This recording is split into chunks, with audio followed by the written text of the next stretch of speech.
Hi, I'm Brian Russell.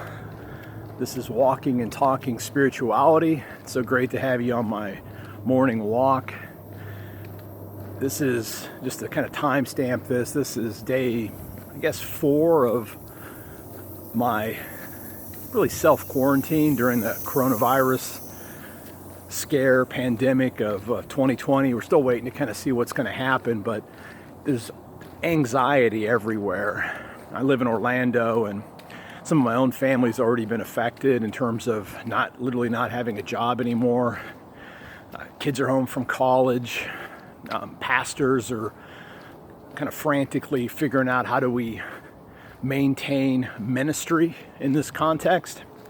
And when everybody's fearful, when the world is full of anxiety,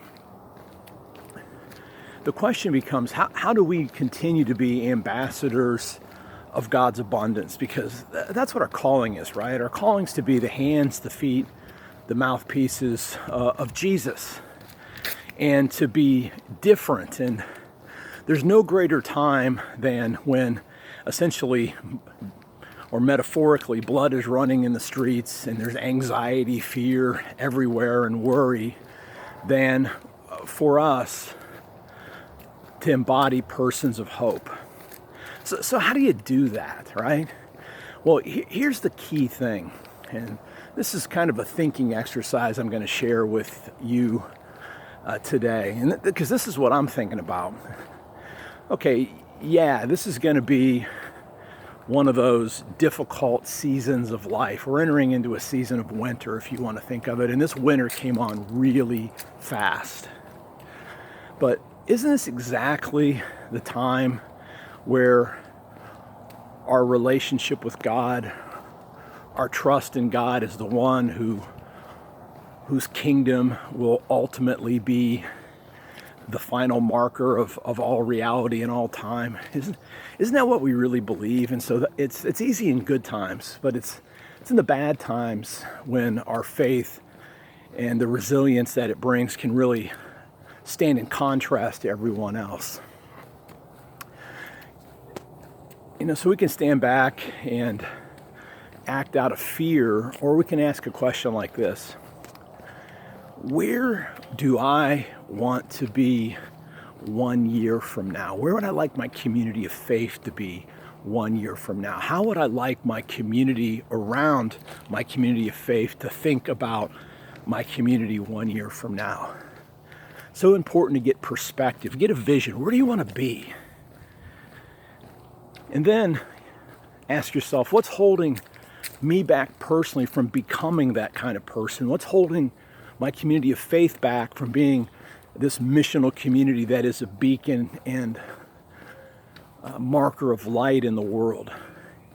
And I'd invite you to get a journal out and actually think through what's every single obstacle that's standing between that vision that you have of where you'd like to be in a year and your present reality.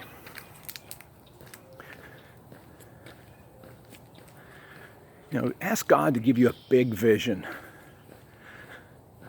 And then courageously write down all the things that would be potential blocks and obstacles to that, from the fact that maybe we're not going to be getting outside of our homes, that maybe your community of faith's not going to be able to gather in a large group. Just kind of go through that whole list. And then again, we have little control over many of these things, but ask yourself, what resources has God already brought into my life that could actually help me to take action against those obstacles so that I could move through them right now? What kind of person do I need to become to be able to navigate and lead in these days to hit that goal?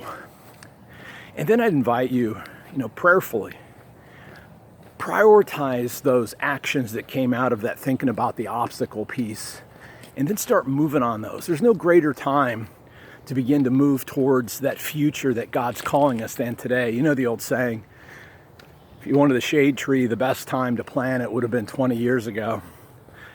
But the saying also says the next best time is right now. So as you're trying to navigate, as I'm thinking about it, like, what kind of person do I need to become so that 1 year from now, I'm a more profound witness of the gospel?